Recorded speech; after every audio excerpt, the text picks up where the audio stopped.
Hay historias de Stephen King que parecen ficción, hasta que aparece la parte real, la parte que nadie te cuenta. Detrás de sus libros hay hoteles vacíos, fans obsesionados, asesinatos, accidentes y casos tan turbios que las películas se quedaron cortas. Así que hoy, amigos, vamos a abrir esa puerta. Las historias verdaderas que King tomó prestadas y que son mucho más oscuras de lo que viste en el cine, porque algunos monstruos nacieron en su cabeza, pero otros existieron antes de que él los escribiera.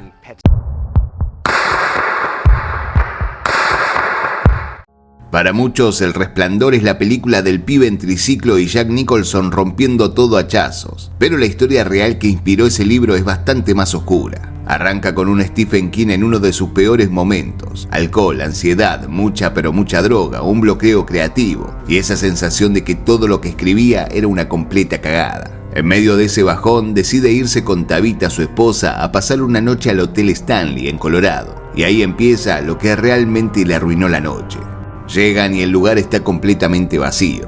Última noche de la temporada, ni un huésped, ni una voz, ni un ruido humano, ni un alma. Solo ese edificio gigantesco, blanco, perdido en la montaña, con un silencio tan tenso que parecía escucharse a sí mismo. Pero lo más perturbador no era el silencio, era que el hotel justamente hacía ruido, crujidos largos, tuberías golpeando como si alguien las pateara desde adentro, puertas que se movían sin viento, un eco raro que sonaba como si algo en el lugar respirara. King caminaba por los pasillos y cada sombra parecía estirarse un segundo más de lo normal.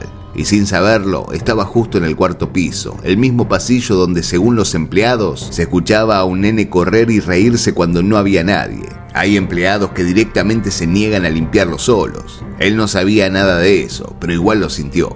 En un momento, mientras recorría los pasillos, King tuvo esa sensación horrible de darse cuenta de que había tomado una mala decisión. Y después vinieron las risas cortitas, perdidas en algún rincón del hotel donde no había nadie. Esa misma noche soñó que su hijo corría por el Stanley intentando escapar de un asesino. Se despertó agitado, con la cara desencajada, y Tabitha le dijo algo que lo dejó completamente descolocado. Tenía una expresión que nunca le había visto antes, como si no hubiese vuelto del todo del sueño. Ahí fue cuando agarró un cigarrillo, miró alrededor, sintió ese hotel mirándolo de vuelta y El Resplandor cayó entero en su cabeza. Un libro que, según él, nació del miedo más primitivo que sintió en su vida. Y cuando más tarde se supo el historial real del Stanley, todo cerró demasiado bien. Desapariciones, empleados que juraban ver espectros caminando por los pasillos, accidentes que nadie quería explicar. Y no era solamente puro marketing barato. El lugar tiene tantos reportes que hoy lo venden como uno de los hoteles más embrujados de Estados Unidos, y obviamente con razón. King siempre dijo que lo que vio esa noche no fue sobrenatural, pero tampoco fue normal. Esa energía densa que te hace sentir que no estás solo como pensabas. Y Kubrick, cuando agarró todo eso, lo retorció a su estilo. Menos fantasmas, pero más locura, más descenso psicológico. Misery siempre se sintió como la fantasía pesadillesca de un escritor secuestrado por su fan número uno, pero la verdad es que King no inventó casi nada. La novela nació de un miedo que él tenía adentro desde hacía años, la idea de que alguien que te admira demasiado en algún momento puede dejar de quererte y empezar a querer controlarte. Y ese miedo tomó la forma real cuando King vio dos casos que parecen ficción pero que pasaron de verdad. El primero fue lo de Lennon. Mucha gente piensa que Chapman era un loquito suelto, pero no, era un fan. Un fan obsesionado, de esos que te estudian, te interpretan y creen que saben más de vos que vos mismo. Chapman había armado en su cabeza una versión perfecta de Lennon, un profeta pacifista viviendo como un monje pobre. Cuando descubrió que Lennon vivía en un edificio caro, sintió que todo era una mentira. Y ese resentimiento silencioso se cocinó durante meses. Lo más inquietante es cómo se comportó la última vez que lo vio vivo. Chapman no parpadeó mientras Lennon le firmaba El guardián entre el centeno. Le sonrió, pero una sonrisa bastante perturbadora, una sonrisa vacía, plana, que no te acompaña, te observa. Unas horas después, con ese mismo libro en la mano, lo estaba esperando en la puerta para matarlo. Ese quiebre, esa línea finita donde la admiración se vuelve odio, fue lo que King absorbió para crear a Annie Wilkes. Alguien que te cuida, que te dice que te quiere, pero que cree que vos le pertenecés. La ficción se le había quedado corta. Porque lo más jodido de estos casos no es la violencia, es que ninguno de estos tipos se veía como un monstruo. Chapman creía que estaba defendiendo su ideal, y ese es el terror humano más profundo, cuando alguien piensa que te está cuidando mientras te destruye. Cementerio de Animales siempre fue distinto. A fines de los 70 se mudó con su familia a una casa hermosa cerca de la Universidad de Maine, rodeada de árboles, aire limpio, tranquilidad. Esa tranquilidad trucha que se quiebra cuando descubrís el detalle que nadie quiere decir. Una ruta angosta donde los camiones pasaban como si no existiera mañana. Cada vecino tenía su historia de una mascota aplastada, y los chicos del barrio, resignados, habían armado un cementerio improvisado para enterrarlas. No era un cementerio para asustar, justamente por eso inquietaba más. Cruces de maderas viejas, nombres mal escritos porque los pibes eran chiquitos, juguetes rotos apoyados contra la tierra. Ese silencio de lugares donde hubo llanto hace poco. King había ido ahí con su hija a enterrar a Smacky, el gato, y la imagen le quedó pegada como un mal presentimiento. Pero lo que casi lo parte al medio pasó después. Un día King estaba afuera, relajado, y su hijo Owen salió corriendo directo hacia la ruta, sin mirar, sin frenar, como corren los nenes cuando todavía no entienden el mundo. Y atrás venía un camión. King siempre contó que el sonido de ese camión fue tan violento que sintió que le borró un segundo del alma. Un rugido que no era un motor, era una advertencia. Se tiró de golpe, lo agarró de la ropa y lo sacó del asfalto un instante antes de que ese camión lo dejara sin hijo. Un instante, ese casi que te queda tatuado en el cerebro para siempre. Esa noche King no durmió, y no fue por el susto lógico, sino por algo mucho más oscuro, el pensamiento prohibido, el que nadie admite. ¿Qué habría pasado si llegaba un segundo tarde? Y si existiera un lugar donde pudieras devolver a alguien aunque volviera distinto, ¿qué harías? Ese pensamiento, ese veneno, lo persiguió como si le respiraran la nuca. En ese instante nació Cementerio de Animales, no como una novela, sino como una purga. Se sentó a escribir y lo sacó de adentro como quien se arranca una espina clavada demasiado profundo. Escribió rápido, sin frenar, como si necesitara sacarlo de su sistema antes de que le arruinara la cabeza. Y cuando lo terminó, lo escondió. No quería publicarlo. Decía que era demasiado triste, demasiado personal, demasiado real. Durante muchísimo tiempo sintió que había tocado algo que no debía tocar. Lo terminó sacando solo para cumplir un contrato editorial, y lo que dijo después lo resume mejor que cualquier crítica. Este es el único libro que me asustó mientras lo escribía, y lamento haberlo publicado. Carrie siempre se vendió como la historia de una chica con poderes telequinéticos que explota en un baile escolar, pero la verdad es que la novela nació de algo mucho más triste y humano. La armó a partir de dos pibas reales que conoció cuando era joven, dos vidas que sin quererlo lo persiguieron toda la vida. La primera iba al colegio con él, era pobre, siempre con la misma ropa, siempre sola, siempre chiquita frente al mundo. La cargaban por todo, por cómo hablaba, por la ropa, por su olor, por caminar distinto. Y cuando la molestaban, ella no reaccionaba. Se quedaba quieta, rígida, como si ya hubiera aprendido que resistirse no servía de nada. King contaba que una vez la empujaron contra las duchas frías del vestuario y ella simplemente apoyó la mano contra la pared, temblando, tratando de no llorar. Nadie dijo absolutamente nada, nadie la defendió, nadie ni siquiera la vio. Y su casa era peor. Vivía con una madre fanática religiosa, de esas que ven pecado en cada respiración. Cuando la chica mencionaba algo normal para su edad, un chico que le gustaba, una fiesta, una charla, la madre la castigaba con rezos interminables o la encerraba. King no podía sacarse de la cabeza esa mezcla de bullying y fanatismo, como si la piba estuviera atrapada en dos prisiones distintas. La segunda chica que inspiró a Carrie era igual de tímida, pero tenía un problema médico que la hacía sangrar de forma inesperada, incluso en la clase. Y cuando eso pasaba, todo el curso se le daba vuelta encima. No había empatía, no había ayuda, había risa, burla, humillación. King recordaba verla mirando el piso, con la cara roja de vergüenza, como si quisiera desaparecer del mundo ahí mismo. Esa imagen se le metió tan profundo que años después todavía lo perseguía. Carrie nació de juntar a esas dos chicas en un solo cuerpo. La soledad, la vergüenza, la humillación, el fanatismo religioso, la crueldad cotidiana disfrazada de cosas del colegio. Y a todo eso se le sumó una pregunta que King soltó casi desde el dolor. ¿Qué pasaría si alguien tan lastimado pudiera defenderse? Porque en Carrie el poder no es un regalo, no es un don. Es el último recurso de alguien que pasó toda su vida pidiendo ayuda sin que nadie lo escuchara. Por eso la película impacta tanto. No habla de una chica que explota, habla de una chica que explota después de que el mundo la quebró. Y cuando llegás al final, cuando ves ese baile, esa humillación pública, ese caos, te cae la ficha más pesada de todas. Lo perturbador es todo lo que le hicieron antes. Ella no nació monstruo, la hicieron así, de a poquito, entre todos. La Zona Muerta es una de esas historias donde King no inventa el terror. Lo mira, lo reconoce y lo baja al papel tal cual es. La novela sigue a un tipo común que después de un accidente empieza a ver fragmentos del futuro cuando toca a alguien. Suena a poder sobrenatural, pero King no estaba pensando en magia. Estaba pensando en algo muchísimo más real: el peligro de los líderes carismáticos y la facilidad con la que una sociedad entera puede enamorarse de alguien que, si llega al poder, la destruye desde adentro.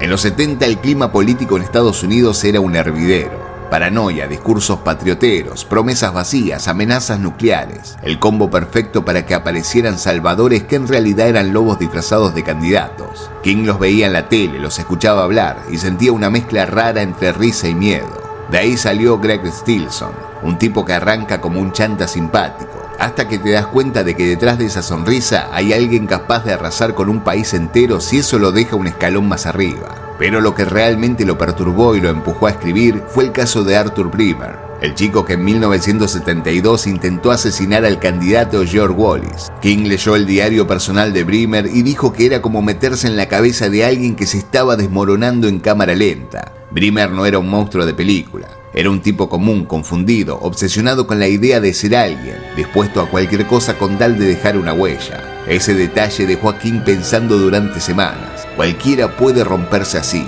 Cualquiera puede saltar del fanatismo al desastre. La parte sobrenatural del libro, las visiones del futuro, es apenas una excusa. Lo que King realmente quería preguntarse es algo muchísimo más incómodo. ¿Qué haces si sabes que un político va a causar una catástrofe y nadie te cree? Ahí aparece otro detalle bastante pesado. King se obsesionó con testimonios reales de gente que aseguraba haber sentido venir tragedias políticas. Personas que conectaron puntos, que vieron señales, que avisaron y fueron ignoradas. Ese tipo de testimonios aparecen en archivos de la época del asesinato de Kennedy, de atentados, de movimientos violentos. Gente común que quedó marcada porque nadie le prestó atención. Y King agarró ese miedo, el miedo a ver el futuro y ser impotente, y lo convirtió en su historia. Pero lo más perturbador vino después. Cuando La Zona Muerta salió, la gente empezó a comparar a Stilson con políticos que surgieron en los 80, los 90 y hasta los 2000.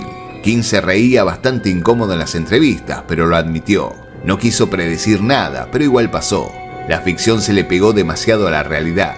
Eso es lo que vuelve esta historia tan inquietante. No estás leyendo sobre poderes psíquicos, estás leyendo sobre algo que pasa hoy, que pasó siempre y que sigue pasando. Líderes que arrancan como un chiste hasta que dejan de serlo. Países enteros que aplauden a su propio villano sin darse cuenta. Y mientras lees La Zona Muerta, no podés evitar preguntarte: ¿cuántos Stilson están apareciendo ahora mismo? Hay escenas que se te quedan pegadas aunque no quieras. Y a Stephen King, la que lo marcó antes de escribir Cuyo, no salió de un libro ni de una película. Salió de un taller perdido en la ruta. King llegó ahí porque su moto le dijo basta. Y mientras esperaba al mecánico, sintió algo moviéndose detrás de un auto oxidado. No un ruido fuerte, no un gruñido. Ese sonido suave, húmedo, que te hace pensar que lo que está en la sombra no es chico. Y entonces aparece un San Bernardo enorme, con la baba pesándole en la boca, los ojos desorbitados como si adentro de la cabeza hubiera un cortocircuito, el cuerpo tenso, casi vibrando. King se quedó congelado. El perro avanzó un paso, solamente uno, pero ese paso tiene todo lo que necesitas para saber que estás en peligro. Y justo antes de que avanzara de nuevo, apareció el mecánico y lo agarró del collar mientras le gritó a King que se alejara. Después de eso, el mecánico añadió lo siguiente: está raro desde hace días. Raro, la palabra más inútil del mundo cuando el perro tiene rabia. King lo contó en una entrevista así de simple: si ese perro me mordía, no la contaba. Y acá viene lo que vuelve a Cuyo todavía más inquietante. King estaba tan perdido en la adicción en esos años que después dijo no recordar haber escrito una buena parte del libro. No recordaba nada, como si lo hubiera escrito otro. Pero el encuentro con el perro, ese sí lo recordaba perfecto.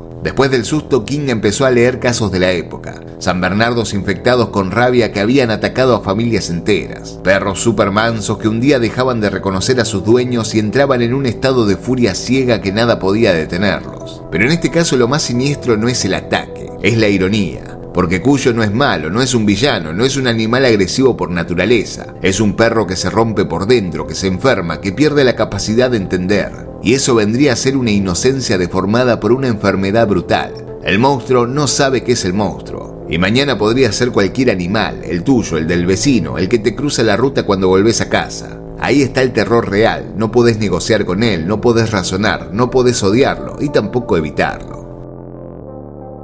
Dolores Claiborne nació de una sola frase que Stephen King escuchó en una charla con mujeres que habían sobrevivido a situaciones extremas. Una de ellas, con una calma que dolía, dijo: "A veces, para sobrevivir, hay que convertirse en la villana de alguien". Esa frase fue dinamita en la cabeza de King.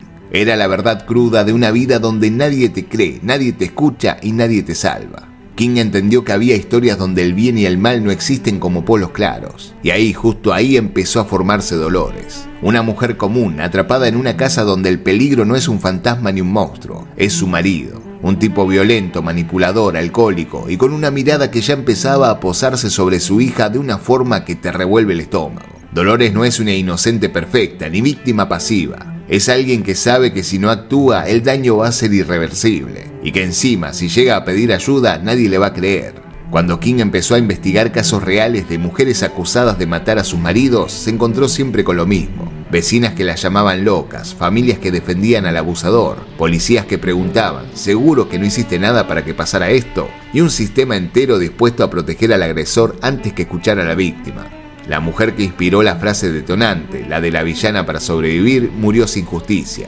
Ese silencio se siente en cada página de la novela, aunque King nunca lo dijo explícitamente. Lo más brutal es que Dolores Claiborne no es la historia de un crimen, es la historia de lo que te empuja al crimen. Es una confesión completa que aún así es puesta en duda. King admitió que escribir esta novela le dolió en serio, que tuvo que frenarla varias veces porque le generaba bronca y tristeza por todas esas mujeres cuyas vidas escuchó antes de sentarse a escribir.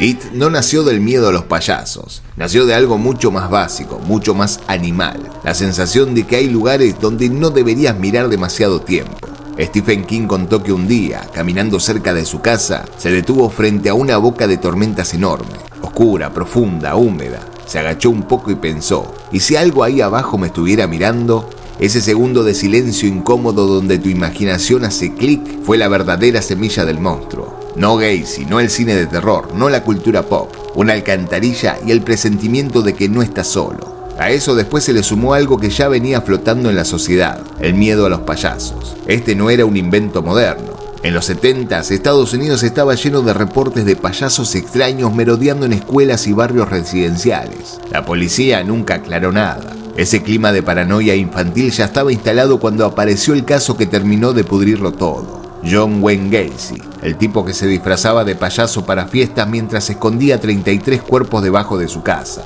King no tomó a Gacy como modelo directo para Pennywise. Lo que tomó fue la idea, la que da miedo de verdad.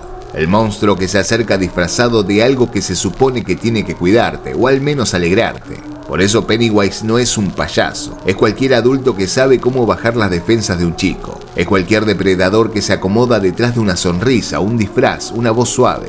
Es la forma más pura del mal cotidiano. Pero lo más perturbador de It no es Pennywise, es Derry. King construyó ese pueblo a partir de una observación que le pegó de cerca. Los lugares donde desaparecen chicos y nadie quiere hablar del tema. Los pueblos donde todos saben algo, pero prefieren callarse para no ensuciar la imagen. Y ahí aparece la parte más oscura de toda la historia, el ciclo. It no vuelve cada 27 años porque sí, vuelve porque el pueblo lo olvida, porque entierra los hechos, porque tapa desapariciones, minimiza muertes, inventa excusas, porque cuando nadie quiere mirar lo que está enfrente de sus narices, el monstruo tiene permiso para volver. Ese es el verdadero mensaje oculto de King. Pennywise existe porque Derry lo deja existir, porque es más fácil mirar para otro lado que admitir que hay algo podrido bajo el piso. Los juegos de Gerald nació de algo que King siempre dijo que lo persigue más que cualquier monstruo: lo que pasa en las casas donde nadie mira. No hay fantasma, no hay demonios, ni cementerios malditos. El horror acá es completamente humano, y por eso es uno de los libros más difíciles que King escribió. La semilla de esta historia vino de una acumulación de testimonios reales que King investigó. Mujeres que habían sobrevivido a abusos dentro de su propia familia. Historias donde el monstruo no venía de bosques ni de cloacas, sino de alguien que compartía la mesa todos los días. Ese es el verdadero combustible de los juegos de Gerald, el horror que se esconde debajo de la alfombra. Pero seamos más específicos. King lo tomó de un caso real que leyó en un reporte policial. Una mujer que quedó atrapada en su propia casa después de un episodio violento y que sobrevivió enfrentando no solo al peligro físico, sino recuerdos que había enterrado durante décadas. Y esa es la parte más perturbadora. Acá el monstruo del libro es la memoria, es lo que te hicieron cuando eras chico, es el silencio obligado que crece adentro tuyo hasta deformarlo todo. King contó que esta fue una de las novelas que más lo afectó emocionalmente. Mientras escribía, se dio cuenta de algo inquietante. No estaba describiendo un caso aislado. Estaba describiendo algo que pasa todos los días en miles de casas normales. Y encima hay un elemento extra que vuelve todo aún más oscuro. Ese hombre de la luna, la figura que aparece en la habitación, no es inventado del todo. King se inspiró en un saqueador de tumbas real, un tipo que rondaba cementerios en los 80 robando joyas de cuerpos recién enterrados. Lo usó como símbolo y como amenaza física. El horror exterior y el horror interior entrando juntos en el cuarto, mientras Jessie no puede moverse. Pero para King, lo verdaderamente peligroso no es lo que le pasa a ella. Es lo que podría pasarle a cualquiera, sin cadenas, sin esposa, sin monstruos, simplemente con silencio. Al final, lo más loco de todo esto es que King puede inventar monstruos, pero ninguno es tan jodido como los que ya existen en la vida real. Ahí está el verdadero terror, en lo que pasa sin efectos especiales, sin música tensa y sin advertencias. Historias que parecen ficción, hasta que te das cuenta de que salieron de gente común, lugares comunes, situaciones que podrían haberle pasado a cualquiera. Ahora la gran pregunta es, ¿qué caso real te pareció más turbio que cualquier libro de King? Y por qué no también, ¿cuál de estos clásicos te inquietó más en su momento? Y si te gustó el video, no olvides suscribirte, darle like y activar la campanita para que YouTube te notifique cada vez que haya un video nuevo en el canal. Por mi parte, muchísimas gracias por haber llegado hasta el final y nos vemos en la próxima.